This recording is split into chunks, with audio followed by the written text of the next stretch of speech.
So hello everyone, I'm on here, welcome to my live reaction of My Hero Academia chapter 155.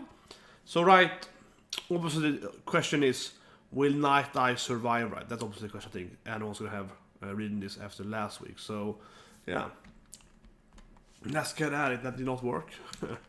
this worked, it was good. Okay, where am I? But this is the Razorhead though, yeah. We know about you, the Razor here, Razorhead. During the course of our research, yeah. Yeah, but obviously they're very similar to Eri, but he's... I should look at that, he's a weaker version, right? He's a weaker version, but he's ranged, and she is melee, but she is not... she's way stronger. And she can go up as well too, so yeah, her power is way better. So generally way better, right?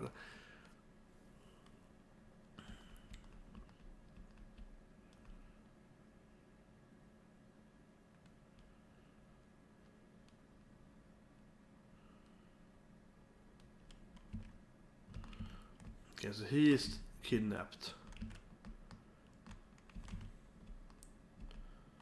Okay, here, yeah. Chronostasis. He extends his clock. Yeah, because we know he has the clock thing, right? Which I really felt was kind of ridiculous. Like, he has a clock body or something else. Like, what? He's a clock and chrono powers? But his hair is or something. It's like a vector, yeah. It's a little better now you can see how Chrono looks here, but still that was kind of like, really. Anything hit by them will have his movement slowed. However, unless he himself is moving, he can't extend his needles. What? That's like a really weird construction here. Okay, he can shoot at here, like needles, right? Like clock needles. Point to the clock, but if he moves or he stands still, he can't do it. What? That's like a really weird, really pointless constraint. Oh, I can shoot my hair as weapon, but I have to like move my legs or my arms, something. I can't stand still and just control my hair. That's is it like wrong translated? Because that sounds like that's like a nonsense thing. Oh, I have a gun here, but I can only use the gun when I move my feet or something. It's like, okay, it's hard to aim because you have to move a little bit, but yeah, okay. Well, whatever, this just sounds really weird.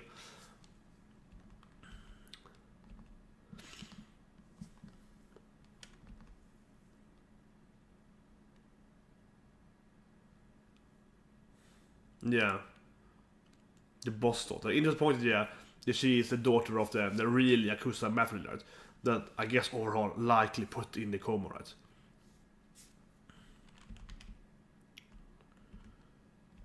Yeah, back to the battle here. So say, yeah, here we go. He can save. Can he save Night Eyes?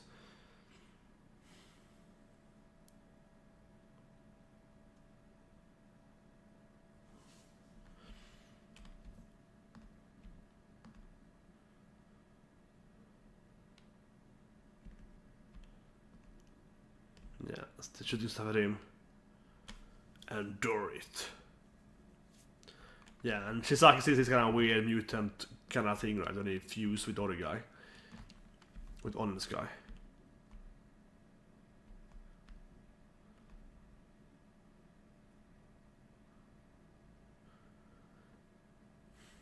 Can he also repair himself? Oh, a nice axe kick there. Yeah, an axe head kick. What's it called? Manchester Smash. But he dodged it.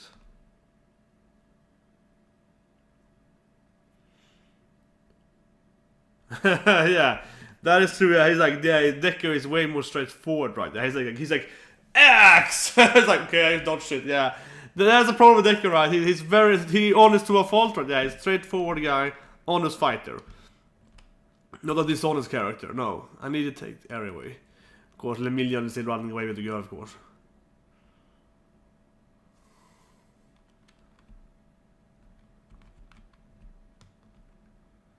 Yeah, we see his All Night Eye getting impaled there. Hoping she can like heal him or something. Yeah, because her I hope she would try to like boost him, right? That's my general idea. But like, can't Eri like boost him She has up and she has down, right? So if she boosts him here, then he could get his power back something. That's what I'm thinking.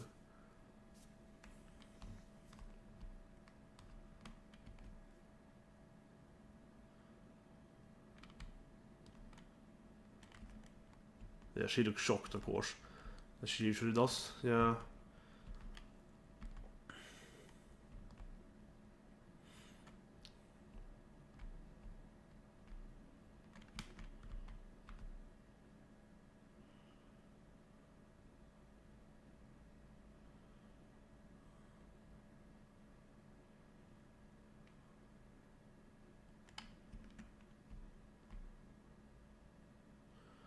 Okay, now he has a mouth in his hand too, yeah. He has the old honest guy's mouth, I guess.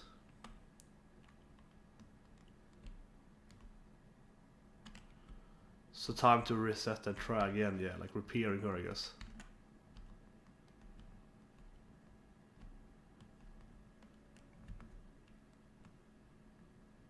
Okay, she's gonna do that? Yeah, like, okay, she goes back here, like, no, I'm gonna fight now.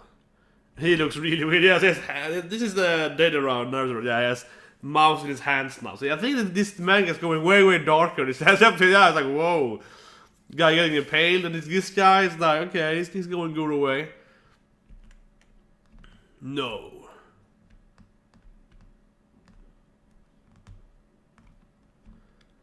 Okay, Night Eye is still moving his body. Yeah, he's twitching on the ground. He's not dead yet. That's good. He can survive this. I don't know if will he survive? I don't know. I don't know if he'll survive or not. I feel like he might survive, yeah.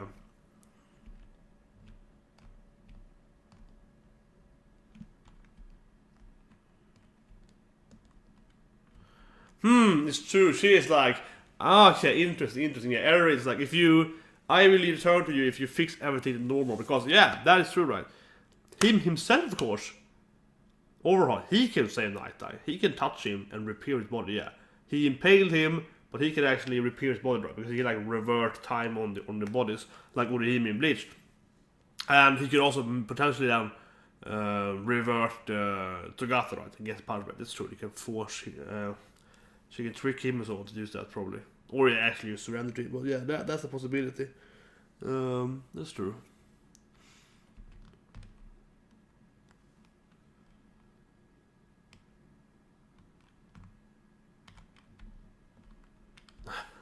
Looks really Mira, you are unwanted. With his black things down his face. Oh. Some really good scenes. Every chapter, this last like 6 or so chapters, right? It's always like at least 1 or 2 frames of panels like, wow. This is some great art here. There's another one here. Shizaki's face that, yeah. Highlighted this chapter.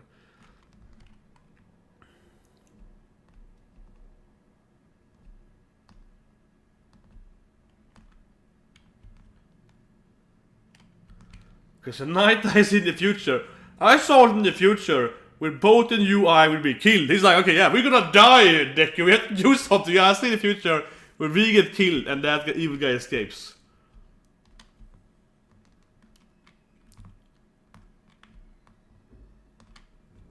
But Deku's like, no, future! Yeah, classic hero. I don't believe in future. Who's gonna fight now? But that being said, she had a pretty good plan there. Like even if she would be honest with him, regardless, if he healed the good guys, right, they could fight him again and so on. Like, why would they do it? But actually return, you know, that actually has that felt like the best way to save them, having his power repair their bodies. Yeah, I feel so at least. That could be something that actually would make sense to. That suddenly appears. What is this last page? What? Yeah, it's Ryoku, right, and her girl team. Yeah, of course. The big dragon, Urika falling down, Sue, of course, Hado. Ribbit! Right on target! And you hopefully can turn the tide of battle, because it's like around 3, maybe 4 heroines coming in here, right? Fighting 1 bad guy left. I hope they could. I mean, so more a bad guy that she is on top of, right? She seems to be kind of tangled up though, so he's pretty probably beaten. Right on target, yeah. This last page was like, what? This last page really felt surprising last page. Really surprising last page. It was like, whoa, okay. That's interesting. But okay, let's review this chapter. Like a quick review. So much time today. So, I like the whole thing, as I mentioned. I like the whole thing with that Ari is trying to do it. Ari had a pretty good plan, I think. Generally good plan. It was like, she is gonna use Overhaul's power, right? Pretty much. It's like, I return to you if you make it everything go back, right? So that makes a lot of sense, but it means that he could actually heal Nightlight, which is lying on the ground almost dead, and he might survive then because the Yoka appears now. But also, of course, he could revert potentially. I don't know, but he probably then could also revert to Gata Mirius losing of his quirk, right? Because he could repair him potentially. So little hard to say though. Little hard to say because if it's a different thing to repair. Oh, you broke your arm. I can build it up.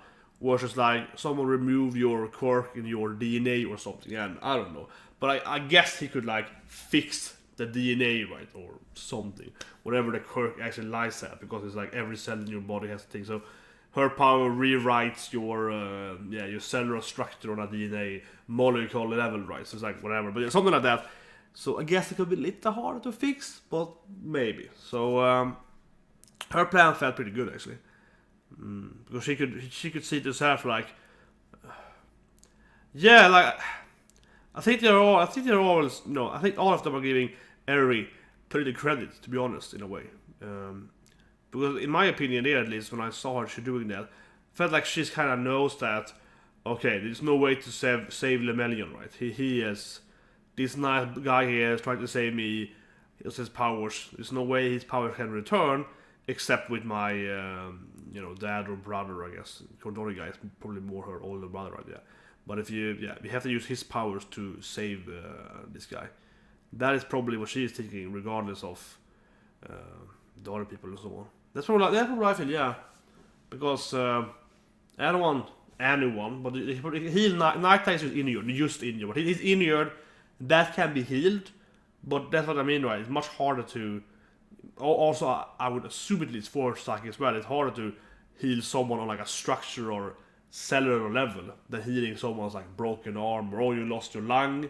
I can give you a new lung, a little easier, more than like, okay, your lung has been changed on like this micro level. It's like a little different. So yeah, I think it's more about that she is like, I have to go back here because there's no way this guy is gonna get his powers back. But I do think it's one flaw though in her behavior, and I won't call it plot hole because I don't think she's ever been in that position before. But I do think her behavior is a little stupid in one sense. Not the actual end of it, but I think how she got there. Before the one thing, of course, that I mentioned, I was reading it, is like, why is she not trying to boost him? I think that is a big. I think there's a big flaw here, to be honest. Like, not a gigantic flaw, but I think there's a big flaw with regard to Eri. Because if I was her, I would be like, okay, this guy. It's his powers, it's my fault, they took my blood or my whatever, my hair, and then they took his power away. Oh my god, I hate myself, I have to go and fix this thing. But I would be like, I have this, my power is like boost and deboost, right? I'd be like, boost. Okay, I can't fix him. Okay, I better go and talk to this guy and hopefully I can change his mind or trick him or whatever, surrender so I can save this guy. Because I couldn't save myself with my boost power, right? Because if he's kind of like just a healing power-ish, right? So kind of healing quirk kind of thing. Trying to heal him, it's like, I can't heal this guy, he's dead. Okay, I have to go for that guy who has revive ability and get him to revive him, because I cannot do it myself. Hopefully he will, agree with my terms or whatever, right? That's kind of how I see it. But she doesn't do that. She doesn't try to like boost him. Maybe she did off panel, but that hopefully the anime, when it eventually gets to like season 10 or something, hopefully the anime will go into more in detail this and show that she's like trying to boost him. It's like boost, and nothing happens. And it's just like, I have to do it. I have to surrender so he can save him. I think that felt like I lacked it. It felt like that was happening. Pretty much felt this is the end result. Would be the exact same thing. But why didn't she do that? I'm looking at it again here. Everything was okay, fine. Yeah, and then she just leaves. Starts walking back there, looking scared. Definitely Fish should have tried to boost him at least. Absolutely, I think that's a little ridiculous. Because I don't know, like Quirk's supposed to be their natural thing. She probably hates her own powers, but it feels like that should be the natural. It's not like she got her power. She was born with her power, so I think that should be the kind of the natural. Like, yeah, like the problem is it should be her like intuitional thing to do. She should be like boost, yeah, because she has one thing. I mean, even if you would be like, oh, this guy's injured, I'll just die. I would be like, well, my powers can boost people's latent potential. If I boost this guy, that might also make him survive because like, his whatever ability will be stronger, so he might survive this gun injury. So I would be like boost and hopefully he or she will survive anyway, even if it's not really related to Quirk's power, right? But it's like he has the power of like Deku, right? Physical guy. So if you boost him, you will assume he will heal faster because he's like a physical, muscular Quirk. So if he's very injured, you will boost him and hopefully he will survive.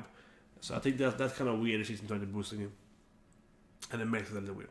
But anyway, the other things then, the whole battle, I liked it. Deku saying fight the game, so it's very honest, right? Straight up guy, fights with like the All Might, full power, physical strength, physical speed. And so I like Shinjiaki's like, I can just evade you. It's like, come on, kid. You have this like massive axe attack. I'm like, well, you missed. Sorry, you're a horrible fighter. Yeah, that's pretty good point there because Deku has never really been a good fighter. He fights with his willpower, right? With his heart. Yeah, he's a guy who fights with determination much more than actually like technical combat. Where Night Knight has like no quirk of actual combat and Sid beats a lot of people. Obviously, it's much more of a technical martial artist, and Deku is like brute force kinda, right? Brute force, quick reflexes. Yeah, of course they do use a lot of like tricks and so on and these kind of throws and they could do. He does do that. He does use like different kind of martial art moves every now and then, but generally he's an honest fighter with abilities, right? Where I would picture Night Eye and also the Lemillion tried by Night Eye that they are more like okay, like trickery fighter, yeah, more like a deception and so on. More tricks, but yeah, more technical, which Deku doesn't use at all. Deku is straight up using, yeah, because it's the difference between like I punch you and then I grab your arm and I lock it, like a straight up like lock to your body right there. That's one thing. There's a technical thing, and Deku does that kind of stuff, but they're still in your face. It's like if we grab you in your face, that's still like a very to against you. Where Night is a guy that would be like, oh, I tripped you from the behind and then I stabbed you like this. Yeah, it's like, he's more coming from the back, right? That's kind of how I feel it. That's probably very correct. So I like the comment. That was nice. The whole battle was pretty okay. Like Deku's command bit, all the ground is like crumbled and broken. He can't like be paid anymore because it's shattered and so on. And his command that, so it's pretty good. And then he has a whole like mouth in his hand thing though. And I said it last week and 2 weeks ago as well. It's like, wow, the more the fight with Shisaki, the more this manga is going darker and darker. Because like, oh, he killed his own guy, fused his body to his body, and apparently his mouth on his hand. It's like Daidara have Naruto, and it's like, yeah, yeah, I don't know. This is kind of evil. So that was kind of weird. So then of course it ends with Ryoko, Su, and Uraka falling down there, and I'm guessing Hado. The Wave Girl also falls down there, which we didn't see her, but she's very like featured. She's like a supportive character, right? So yeah, of course his two main love interests, of course, are much more focused than her, which makes sense. But kind of like Ichigo, which is very strong. And I like the text there. It was like, will this change the tide of battle? It's like I hope so, because isn't she like the strongest female or something? Ryoko, isn't she like number 5 or something like that? She's top 10, right? Isn't he like super strong? I'm actually Ryokyo. Oh yeah. Yeah, the Dragoon hero. Okay, number 9. Yeah, top 10 it, yeah. Number 9, but I think she's the highest female.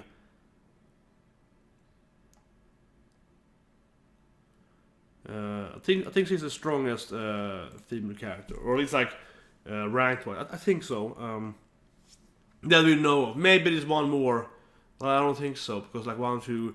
Because we know like 1 to 3 right at least 4, 5. Maybe someone like 5 or 6 something like that. But she's very high up there at least. And of course the other heroes, the younger ones are still pretty good with her. And if Hada was there, she's like the second strongest, right? The third strongest they have. So of the students. So yeah, they should definitely win. That's one thing I feel though with Shisaki right now. He's always the 2 overpowered, right? He's beating like 4 or 5 heroes on himself. Except Lemillion. He couldn't beat except he couldn't beat Togata. Like, he lost to him, but everyone else is getting defeated by him. So it's kinda like he's really, really strong. Anyway, last point then, but forget about it, it's of course the Eraserhead thing. I get that they like him because his power is similar to Eri. So of course they're like, yeah, we wanna capture you. So that makes sense, I like that.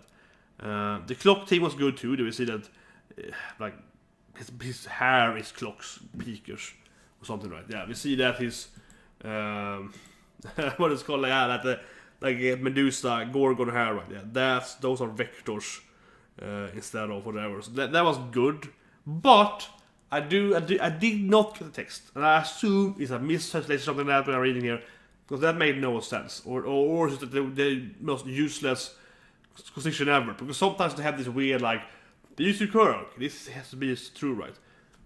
His quirk is like, oh, to use your quirk, he cannot stand still or something, or his body has to move. But couldn't he like, can't do that thing, but can he do this thing? Right? So if my hair could be controlled, but only if my rest of my body moves, or some of my body has to move, yeah, I couldn't stand and do like, that would probably not work then. But as long as I do this thing with my hands, I can control my hair. So it's like, that's like a really, really weird constraints on his ability, right? Oh, he has to move another body part or something. It's like, what? I mean, assuming that it's wrong or something. And I have to read the smaller page because that's like, that sounds really weird. Or it is like that, but then it's like, whatever. Why is that? I don't know. Anyway, see you this week and have a great day.